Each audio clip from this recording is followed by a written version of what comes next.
ونستغفره ونؤمن به ونتوكل عليه ونعوذ بالله من شرور أنفسنا ومن سيئات أعمالنا ومن يهد الله فلا مضل له ومن يضلل فلا هادي له أشهد أن لا إله إلا الله وحده لا شريك له أشهد أن محمدا عبده ورسوله اللهم صل على محمد وعلى آل محمد كما صليت على إبراهيم وعلى آل إبراهيم إنك حميد مجيد اللهم بارك على محمد وعلى آل محمد كما باركت على إبراهيم وعلى آل إبراهيم إنك حميد مجيد أما بعد فإن خير الكلام كلام الله وخير الهدي هدي محمد صلى الله عليه وسلم وشر الأمور محدثاتها وكل محدثة بدعة وكل بدعة ضلالة وكل ضلالة في النار. أعوذ بالله من الشيطان الرجيم. بسم الله الرحمن الرحيم. يا أيها الذين آمنوا اتقوا الله وقولوا قولا سديدا يصلح لكم أعمالكم ويغفر لكم ذنوبكم ومن يطع الله ورسوله فقد فاز فوزا عظيما. يا أيها الذين آمنوا اتقوا الله حق تقاته ولا تموتن إلا وأنتم مسلمون. أعوذ بالله من الشيطان الرجيم.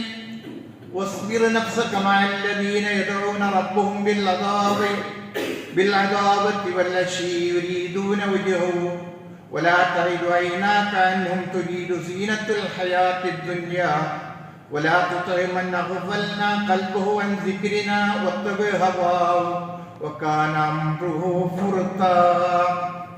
رب اشرح لي صدري ويسر لي أمري واحلل عقدة من لساني يفقهوا قولي. ആദരണീയരായ സഹോദരന്മാരെ, സഹോദരികളെ, അള്ളാഹുവിൻ്റെ വിധിവിലക്കുകൾ സൂക്ഷിച്ച് ജീവിക്കണമെന്ന് എന്നോടെന്ന പോലെ നിങ്ങൾ ഓരോരുത്തരോടും ഞാൻ വസിയത്ത് ചെയ്യുന്നു, ഉപദേശിക്കുന്നു. അള്ളാഹു സുബ്ഹാനഹു വ തആല അവൻ്റെ കൽപ്പനകളനുസരിച്ച് മരണം വരെ ജീവിക്കുവാനോ അതുപോലെ തന്നെ തഖ്വയിലും ഖുർആനും സുന്നത്തും അനുസരിച്ച് ജീവിതത്തിൽ ചിട്ടപ്പെടുത്തുവാനോ അള്ളാഹു നമുക്കെല്ലാവർക്കും തൗഫീഖ് നൽകി അനുഗ്രഹിക്കുമാറാകട്ടെ. ശിർക്കിൽ നിന്നും വിദഅത്തിൽ നിന്നും അള്ളാഹു നമ്മളെ കാത്തുരക്ഷിക്കുമാറാകട്ടെ. സഹോദരന്മാരെ, അള്ളാഹുവിൻ്റെ സംരക്ഷണം നമുക്ക് ലഭിക്കണമെങ്കിൽ നാം എന്താണ് ചെയ്യേണ്ടത് എന്നാണ് ഇന്ന് നിങ്ങളോട് സംസാരിക്കുന്ന സബ്ജക്റ്റ്. അള്ളാഹുവിൻ്റെ സംരക്ഷണം നമുക്ക് കിട്ടാൻ എന്തെല്ലാം കാര്യങ്ങൾ നമ്മൾ ചെയ്യണം എന്നുള്ളതിനെ കുറിച്ച് മഹാനായിരിക്കുന്ന റസൂലുള്ളാഹി സ്വല്ലല്ലാഹു അലൈഹി വസല്ലം വഫാത്താകുന്നതിന് കുറച്ച് ദിവസം മുമ്പ് ഇബ്നു അബ്ബാസ് റളിയല്ലാഹു അൻഹു അതുപോലെ തന്നെ റസൂലും കുറെ ദൂരം യാത്ര ചെയ്യുന്നുണ്ടായി. യാത്രയിൽ ഇബ്നു അബ്ബാസ് റളിയല്ലാഹു അൻഹുവിനെ വിളിച്ചു റസൂലുള്ളാഹി സ്വല്ലല്ലാഹു യാ ഗുലാം, പൊന്നുമോനെ എന്ന് വിളിച്ചു. എന്നിട്ട് പറഞ്ഞു, ഇനി അല്ലിമുക്ക, ഞാൻ എനിക്ക് പഠിപ്പിച്ചു തരട്ടെയോ കലിമാത്ത്, ചില കാര്യങ്ങൾ, ചില കലിമത്തുകൾ, അത് നീ പഠിച്ചാൽ അതിലൊന്ന്, നീ അള്ളാഹുവിനെ സൂക്ഷിച്ച് ജീവിച്ചാൽ അള്ളാഹു നിന്നെ സംരക്ഷിക്കും. ജീവിതത്തിന്റെ ഓരോ മേഖലകളിലും നമ്മൾ കച്ചവടക്കാരായിരിക്കും, തൊഴിൽ ചെയ്യുന്നവരായിരിക്കും, എന്ത് പ്രവൃത്തി ചെയ്യുന്നവരായിരുന്നാലും അവിടെയെല്ലാം അള്ളാഹുവിനെ ഓർക്കുവാനും അള്ളാഹു അനുവദിച്ചത് ചെയ്യാനും അനുവദിക്കാത്തത് ഉപേക്ഷിക്കുവാനുള്ള സന്മനസ് നമുക്കുണ്ടാകും. അതാണ് അള്ളാഹുവിനെ സൂക്ഷിക്കുക എന്ന് പറഞ്ഞത്. അള്ളാഹുവിനെ നീ സൂക്ഷിക്കുക, എന്നാൽ അള്ളാഹു നിന്നെ എന്താക്കും? സംരക്ഷിക്കും. നിനക്ക് അള്ളാഹുവിന്റെ സഹായം വന്നുകൊണ്ടേയിരിക്കും.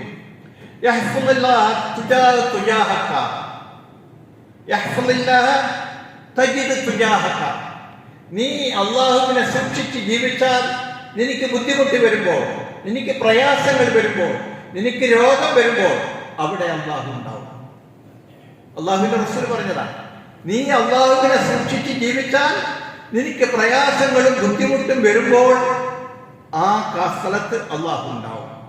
അതുകൊണ്ട് പൊന്നുമനെ നീ എന്ത് ചെയ്യണം?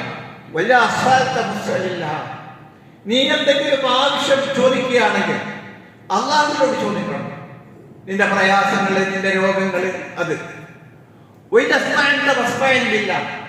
നീ ഇസ്തിഹാസ ചെയ്യുകയാണെങ്കിൽ, നീ അപേക്ഷിക്കുകയാണെങ്കിൽ അള്ളാഹുവിനോട് അപേക്ഷിക്കണം.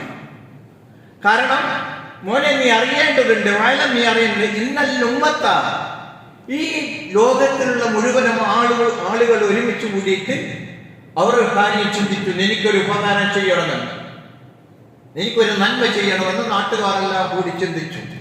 അള്ളാഹുവിന്റെ റസൂല് പറയാണ്,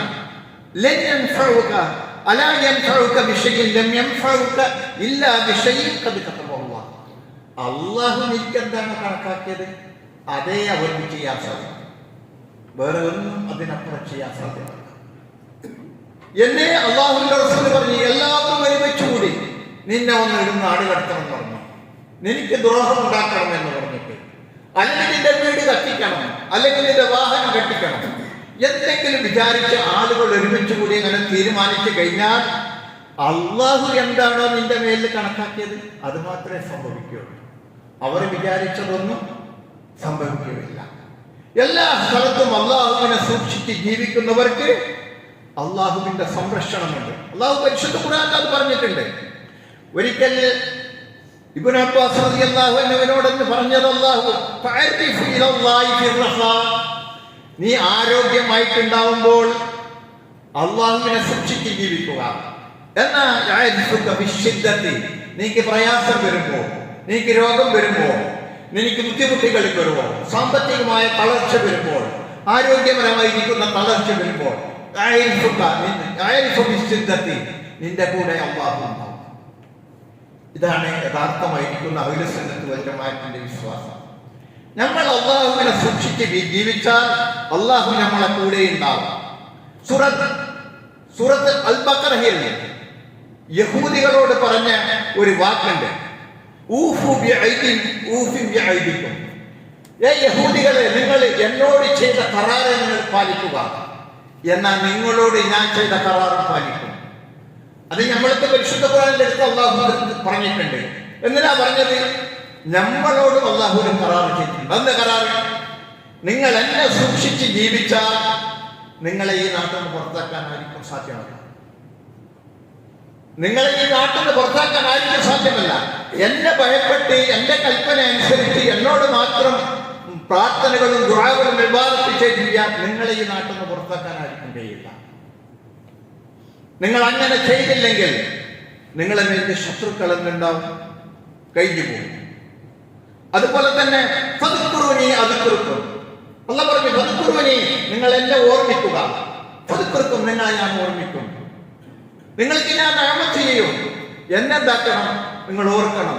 വീട്ടിൽ നിന്ന് ഇറങ്ങുമ്പോൾ, പള്ളിയിലേക്ക് പോകുമ്പോൾ, പള്ളിയിലേക്ക് വരുമ്പോൾ ചെല്ലാറുണ്ടോ?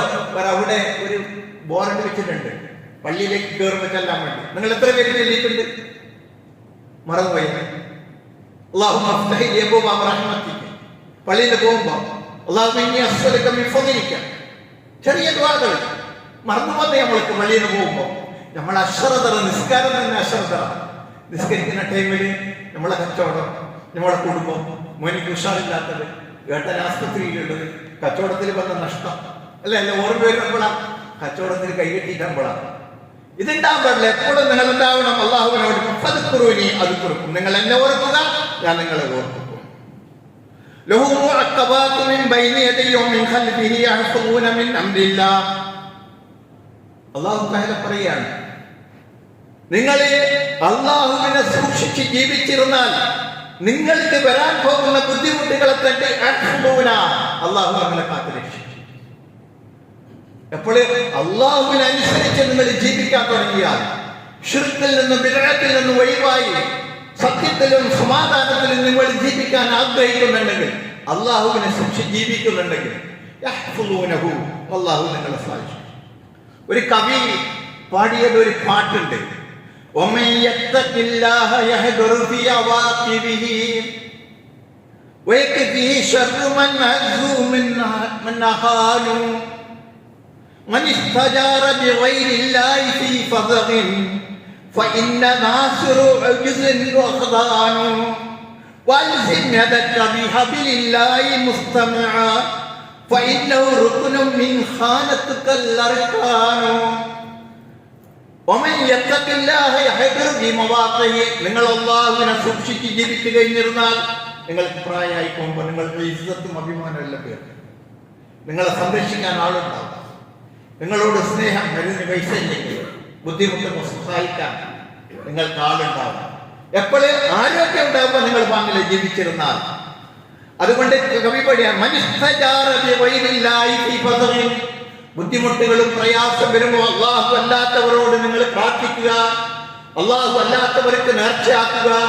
അള്ളാഹു അല്ലാത്തവരോട് പ്രാർത്ഥിക്കേണ്ട അവസരം വന്നു കഴിഞ്ഞിരുന്നാൽ അത് നിങ്ങളെ നാശത്തിലേക്ക് കൊണ്ടെത്തിക്കും, നിങ്ങളെ അള്ളാഹു നിന്ദ്യനാക്കി കളയും. ആ കാലഘട്ടത്തിൽ നിങ്ങൾ അള്ളാഹുവിന്റെ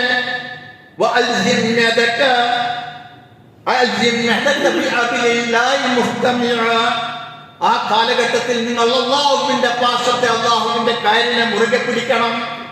എന്നാൽ നിങ്ങൾക്ക് സംരക്ഷണം കിട്ടും. അല്ലാഹു പറഞ്ഞതാണ്, മുൻകൈയിൽ നിന്ന ആളുകളെല്ലാം പ്രാർത്ഥിച്ചിരുന്നത് അല്ലാഹുവേ നീ എന്റെ കൈ പിടിക്കണേ, എന്റെ പിറവിയെ നിന്നിലേക്ക് തിരിച്ചു വെക്കണേ റബ്ബേ എന്ന് മഹാന്മാരായിരിക്കുന്ന ആള് പ്രാർത്ഥിക്കാറുണ്ട്. കാരണം അള്ളാഹുവിലേക്ക് തിരിയണം നമ്മളെ കൽബ്, അപ്പോൾ മാത്രമേ നമുക്ക്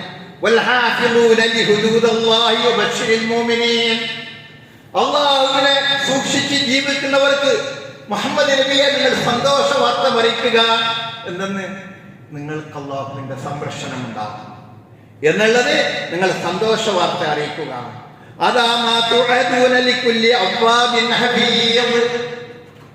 എല്ലാ അള്ളാഹുവിനെ ഭയപ്പെട്ട് ജീവിക്കുന്നവർക്കെല്ലാം അറിയും അള്ളാഹു സംരക്ഷിക്കുക തന്നെ. ആരും അവരുടെ നാട്ടിൽ നിന്ന് പുറത്താക്കാൻ നമ്മളെ അവസ്ഥ, ഇന്ന് ലോകത്തിന്റെ അവസ്ഥ എല്ലാ സ്ഥലത്തും പലസ്തീൻ ലോകമുണ്ട്. പലസ്തീനിൽ എന്ത് അക്രമമാണ് ചെയ്തുകൊണ്ടിരിക്കുന്നത്. നമ്മൾ എത്ര ആളുകളാ ദ്വാരത്തിന്റെ, ഏത് പള്ളിയാണ് ദ്വാരക്കാൻ ബാക്കിയില്ല. ഏതെങ്കിലും ഒരു മുസ്ലിമായ വ്യക്തി അവർക്ക് വേണ്ടി ദ്വാരക്കാരുണ്ടോ? ദ്വാരക്കല്ലേ? എല്ലാവരും രാത്രി നിസ്കരിക്കാരത്തിന്റെ ശേഷം, ജുമാന്റെ ശേഷം, ബാക്കി എല്ലാ സന്ദർഭത്തിലും അവർക്ക് വേണ്ടി ദ്വാരക്കണം. പക്ഷെ യുദ്ധം നടന്നുകൊണ്ടിരിക്കുക, കുട്ടികളെയും ആളുകളെയും അവിടെ കൊന്നുകൊണ്ടിരിക്കുക. നമ്മുടെ ദ്വാരം ഉത്തരം കിട്ടുന്നില്ല, അല്ലെ? ദ്വാരം പ്രതിഫലമുണ്ട്. നമ്മുടെ ദ്വാരത്തിന് അള്ളാഹു പ്രതിഫലം തരും. അള്ളാഹു എന്താണ് കണക്കാക്കിയത് പലസ്തീന്, അത് സംഭവിക്കേണ്ടത്, അത് നമുക്ക് കണക്കാക്കാൻ പറ്റിയില്ല. അതുപോലെ തന്നെ നമസ്കാരത്തെ കൃത്യത പാലിക്കുക, അതിന്റെ സമയങ്ങൾ നമസ്കരിക്കുക. മഹാനായിരിക്കുന്ന ഉമർ ബിൻ ഖത്താബ് റളിയല്ലാഹു അൻഹു, അദ്ദേഹത്തിന്റെ മരണം അറിയാം. ഒരേ സന്ദർഭത്തിൽ ഞാൻ നിങ്ങളെ ഓർത്തിട്ടുണ്ട്. അദ്ദേഹത്തിന് നമസ്കരിക്കുമ്പോൾ, സുബഹി നമസ്കരിക്കുമ്പോഴാണ് കത്തി കൊണ്ട് കുത്തിയത് ഒരു ജൂതൻ, ഒരു ഫാരിസി. അദ്ദേഹം കുത്തി, അദ്ദേഹത്തിന്റെ കുടൽമാലകളെല്ലാം പുറത്തു ചാടി. ബോധക്ഷയമുണ്ടാവുക ഇടക്കിടക്ക്. ബോധത്തിന് ഉണരുമ്പോൾ അദ്ദേഹം പറയും, ഞാൻ സുബഹി നമസ്കരിച്ചില്ലല്ലോ, എനിക്ക് നിങ്ങൾ ഒഴുകെടുത്ത് തരണം. സുബഹി നമസ്കരിക്കുമ്പോഴാണല്ലോ എന്നെ കത്തി കൊണ്ട് കുത്തിയത്, അതുകൊണ്ട് നിങ്ങൾ എനിക്ക് ഒഴുകെടുത്ത് തരണം, എനിക്ക് നമസ്കരിക്കണം.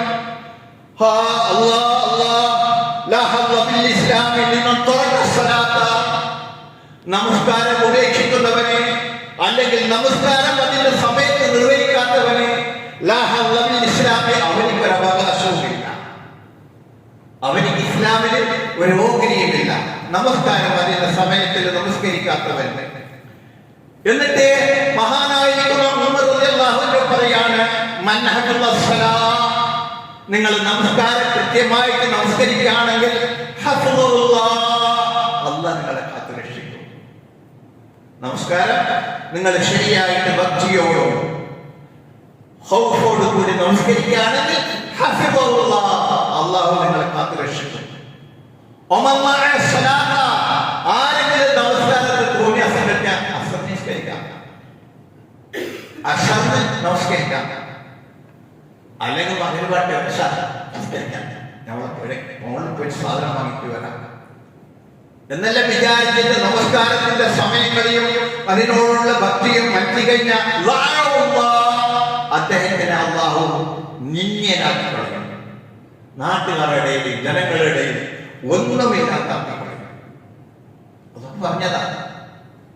അപ്പൊ നമ്മള് അള്ളാഹുവിന്റെ ഇടയ്ക്ക് നമ്മളോട് മഹാനായിരിക്കുന്ന ഇബ്നു മസ്ഊദ് റളിയല്ലാഹു അൻഹു പറയാണ്, ഇദാ സമഅത്തുല്ലാഹു യഖൂലു, അല്ലാഹ് പറയുന്നത് കേട്ടാൽ യാ അയ്യുഹല്ലദീന ആമനു, ഖുർആനിൽ ധാരാളം സ്ഥലത്ത് കാണാൻ സാധിക്കും യാ അയ്യുഹല്ലദീന ആമനു.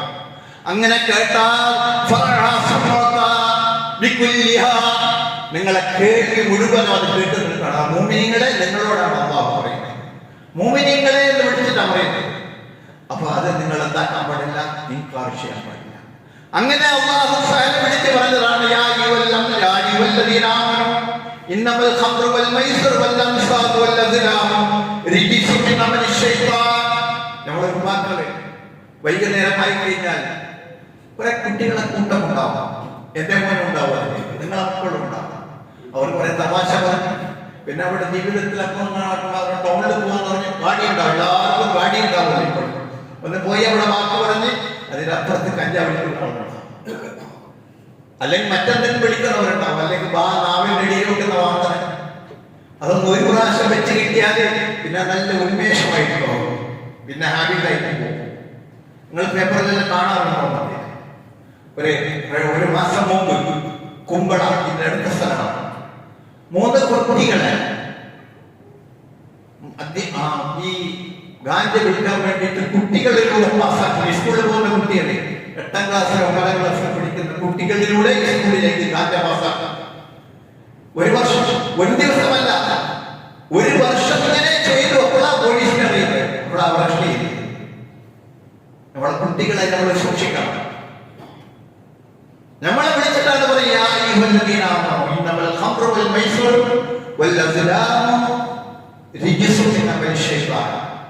അത് നിങ്ങൾ ഒഴിവാക്കണം.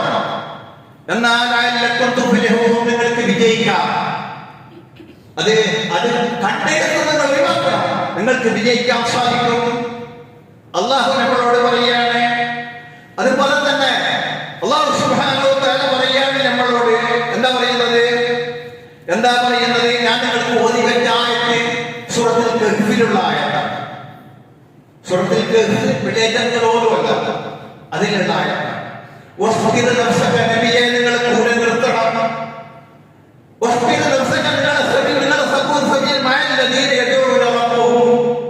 ഒരു കൂട്ടറപ്പണിക്ക് നിങ്ങൾ നിൽക്കണം. അവർ വൈകുന്നേരവും രാവിലെയും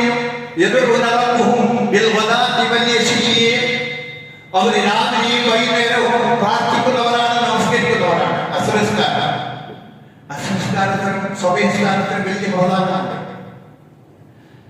അസ്രസ്കാരം വളരെ പ്രധാനപ്പെട്ട ഒരു നിസ്കാരമാണ്.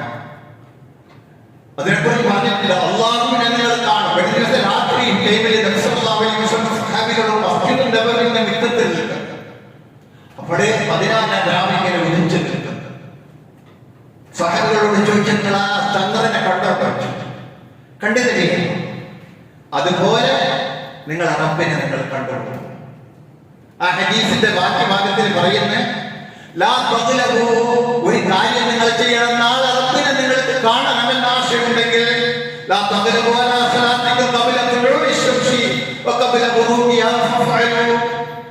നിങ്ങൾ സൂര്യൻ അസ്തമിക്കുന്നതിന് മുമ്പുള്ള നിസ്കാരവും സൂര്യൻ ജനിച്ചപ്പോൾ സൂര്യൻ ഉദിച്ചപ്പോൾ നിസ്കരിക്കുന്ന സമയ നിസ്കാരവും നിങ്ങൾ ഫൗളാക്കാൻ പാടില്ല. അതിന്റെ സമയത്ത് നിസ്കരിക്കണം. എന്നാൽ അത് ക്രമപ്രകാരം ജമാഅത്തായി നിസ്കരിക്കാൻ കഴിയുന്ന ആളുകൾക്ക് പള്ളിയിൽ വന്ന് ജമാഅത്തായി നിസ്കരിക്കണം. കയ്യാത്തവർക്ക് ചെയ്യാൻ പറ്റില്ല. വാഹന സൗകര്യമുള്ളവരെ ആരോഗ്യമുള്ളവർ അവർ അങ്ങനെ വന്ന് നിസ്കരിക്കുകയാണെങ്കിൽ അന്ന് അങ്ങനെയുള്ള ആളുകൾക്ക് 16 രാവിലെ ചന്ദ്രനെ നിങ്ങൾ കാണുന്നത് പോലെ നാളെ മനുഷ്യരിൽ നിങ്ങളുടെ റബ്ബിനെ നിങ്ങൾക്ക് കാണാൻ സാധിക്കും. സ്വഹാബികൾക്കെല്ലാം വലിയ ആശയം എന്താ ആശ? അവർ രാവിലെയും വൈകുന്നേരം നമസ്കരിക്കുക, അതുപോലെ തന്നെ അള്ളാഹുവിനെ കാണുക എന്നല്ല. അങ്ങനെയുള്ള രാവിലെയും വൈകുന്നേരവും പ്രാർത്ഥിക്കുന്ന പാവപ്പെട്ട ആളുകളുണ്ടല്ലോ, അവരെ നീ കൈവഴിക്കാൻ പാടില്ല. അവരെ നീ കൂട്ടുപിടിച്ചു വെച്ചോളൂ നിങ്ങളെ കൂടെ. പാവപ്പെട്ടവനെയും മിസ്കീന്മാരെയും നിങ്ങളെ കൂട്ടിന് വെച്ചോളണം നിങ്ങൾ എന്നാ അള്ളാഹു പറയുന്നത്. നിങ്ങൾ അവരെ കൂട്ടുകാരായിരിക്കണം. ആരെങ്കിലും ഇറക്കാൻ വരുന്ന ആളെ കൂട്ടുകാരനാക്കും. എന്തെങ്കിലും നിങ്ങൾ ഇറക്കിയ 100 രൂപ 10 രൂപ കൊടുത്തു അല്ലേ? കൂട്ടുകാർ ചങ്ങായിയാക്കോ? നമ്മൾ ചങ്ങായിമാരാക്കുന്ന ആരെയാണ്? ആര് പൈസ ഉള്ളവര്, ആരെ കാണാൻ നല്ല ചന്തമുള്ള ചെറുക്കനുണ്ട് ചങ്ങായി. അതുപോലെ തന്നെ ആര് പൈസ ഉള്ളവര്, ചായ വാങ്ങിക്കൊടുക്കുന്നവനെ, ചോറ് വാങ്ങിക്കൊടുക്കുന്നവൻ, ഓനെ നമ്മൾ ചങ്ങായിയാക്കാം. അള്ളാഹു എന്താ പറയുന്നറിയോ? പാവപ്പെട്ടവനെ നിങ്ങൾ എന്താക്കണം? കൈവിടാൻ പാടില്ല. അവര് രാത്രിയും വൈകുന്നേരം അസ്തമിച്ചുകാരോ സുഖിച്ചുകാരോ തൊലാക്കാതെ കണ്ട് നിസ്കരിക്കുന്നവരാണ്. പണക്കാരെ കണ്ടിട്ട് അവരെ ദുനിയാവിന്റെ ആഗ്രഹം കണ്ടിട്ട് അതുമല്ല കൽബവും അള്ളാഹുവിന്റെ ഓർമ്മയില്ലാതെ നടക്കുന്ന പൈസക്കാരെ കണ്ടിട്ട് അവരെ ഞങ്ങൾ പിൻപറ്റി ജീവിക്കാൻ പാടില്ല. ഒരാഭാവം കഴിയിച്ച് പിൻപറ്റി ജീവിക്കുന്നവർ അവർ വളരെ മോശപ്പെട്ട ആളുകളാണ്. അവരെ നിലനിർത്താൻ പാടില്ല, സ്നേഹിതന്മാരാക്കാൻ പാടില്ല. നബിയെ, നിങ്ങളെ ആരെ സ്നേഹിതന്മാരാക്കി നോക്കണം? ഫക്കീറന്മാരെ നിഷേധിക്കുന്നവരെ. നമ്മളെ സ്ഥിതി എന്താ? നമ്മൾ ഫക്കീറന്മാരോടുള്ള സ്നേഹം വന്ന പൈസ പിരിപ്പിച്ച് കൊടുക്കും. ഒരു രോഗി ആസ്പത്രിയിലാണ്, പൈസ ഇല്ല, മരുന്ന് വാങ്ങാൻ, വേഗം കൈ നൽകിയിട്ട് പൈസ എല്ലാം കൊടുക്കും. പിന്നെ നമ്മൾ അന്വേഷിക്കും, അവരോട് അന്വേഷിക്കുന്നുണ്ടാവുക. പള്ളിയിൽ ധാരാളം പേരുണ്ടാവുക. ആദ്യം കാറ് ബൈക്കുണ്ട്, അവരുടെ അന്വേഷിച്ചില്ല. കാറിലായി വരുന്നുണ്ട്, ബൈക്കിലായി വരുന്നുണ്ട്, അവരെ നമ്മൾ അന്വേഷിക്കണം അല്ലെ? അങ്ങനെ അതല്ല. പാവപ്പെട്ടവരുടെ പാവപ്പെട്ടവരെ നിങ്ങൾ കൂട്ടിൽ പിടിക്കണം.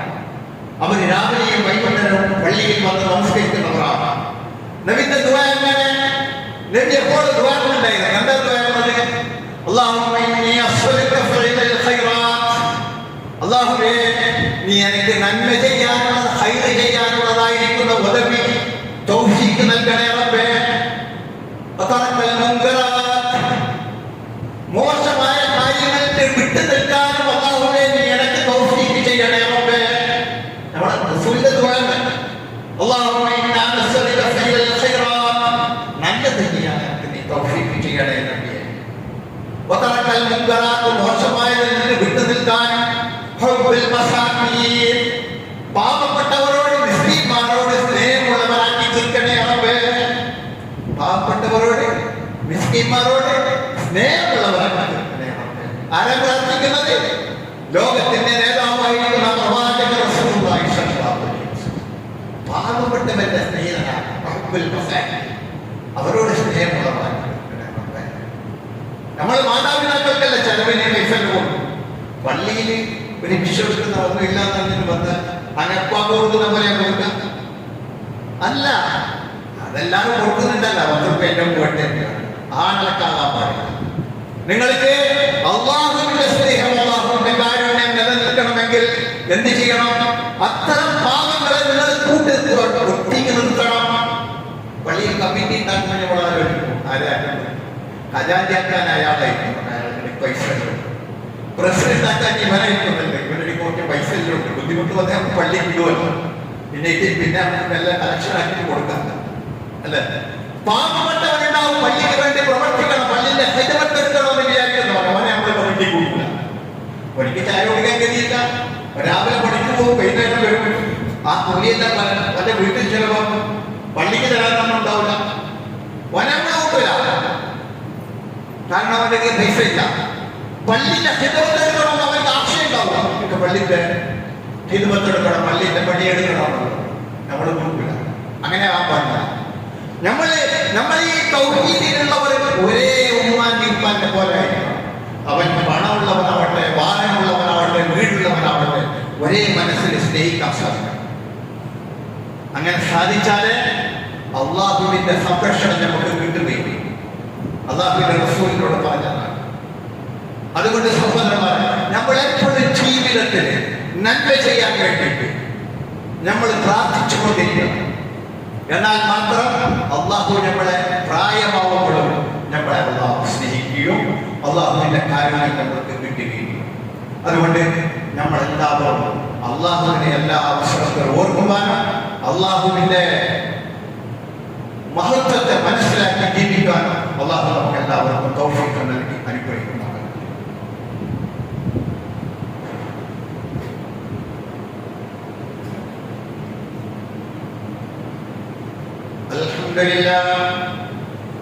അൽഹംദുലില്ലാഹി റബ്ബിൽ ആലമീൻ വസ്സലാത്തു വസ്സലാമു അലാ റസൂലിഹിൽ കരീം വഅലാ ആലിഹി വസഹ്ബിഹി അജ്മഈൻ.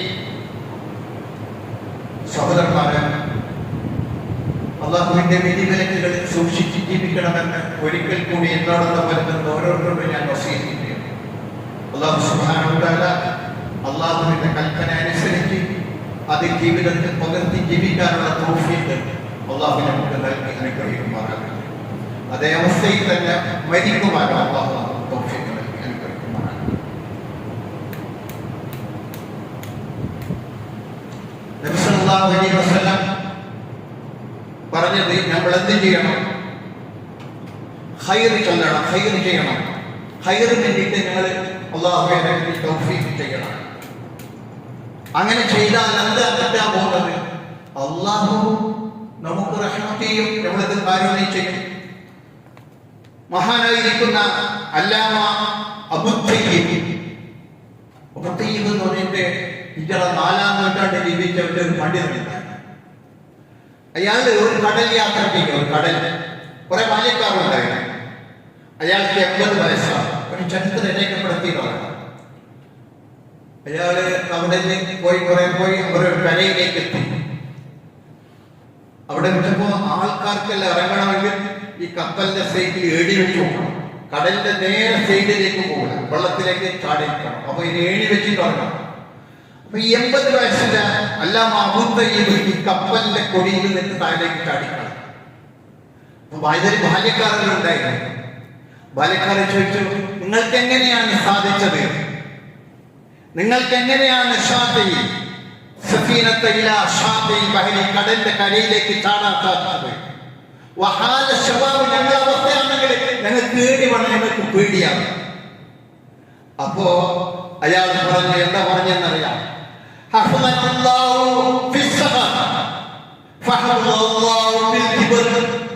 ഞാൻ ചെറുതായിട്ടുണ്ടാവുമ്പോ, ബാല്യക്കാരനായിട്ടുണ്ടാവുമ്പോ ഞാൻ അല്ലാഹുവിനെ പേടിച്ച് ജീവിച്ചാണ്.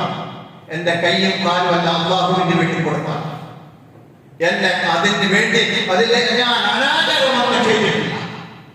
ഞാൻ വയസ്സായി എന്റെ ആരോഗ്യം ക്ഷയിക്കുമ്പോൾ എന്നെ അള്ളാഹു സഹായിക്കുന്നു, എന്നെ അള്ളാഹു ഇഷ്ടപ്പെടുന്നു, എന്നെ അള്ളാഹു സഹായിക്കുന്നു. കാരണം നമ്മൾ യുവാവായിരിക്കുമ്പോൾ അള്ളാഹുവിനെ പേടിച്ച് ജീവിച്ചാൽ അള്ളാഹുവിനെ അടുത്ത് വയസ്സായിരിക്കുമ്പോൾ സംരക്ഷണം നൽകും. നമ്മളെ ഭക്ഷണത്തിന്, നമ്മളെ മരുന്നിന്, നമ്മളെ ആരോഗ്യത്തിന് അത് കിട്ടണമെങ്കിൽ നമ്മൾ യുവാവായിരിക്കുമ്പോൾ അള്ളാഹുവിനെ പേടിച്ച് ജീവിക്കണം, അള്ളാഹുവിനെ മനസ്സിലാക്കിക്കൊണ്ട് ജീവിക്കണം. അപ്പോൾ മാത്രമേ നമുക്ക് എന്താക്കുകയുള്ളൂ? ജീവിതത്തിൽ വിജയിക്കാൻ സാധിക്കുള്ളൂ. നിങ്ങൾ ആരെങ്കിലും അള്ളാഹുവിനെ സൂക്ഷിച്ച് ജീവിക്കുകയാണെങ്കിൽ അവൻ അറിയാത്ത ഭാഗത്തിൽ കൂടി അവർക്ക് ഭക്ഷണം. ആരെങ്കിലും അള്ളാഹുവിനെ തവക്കൽ ചെയ്യുകയാണെങ്കിൽ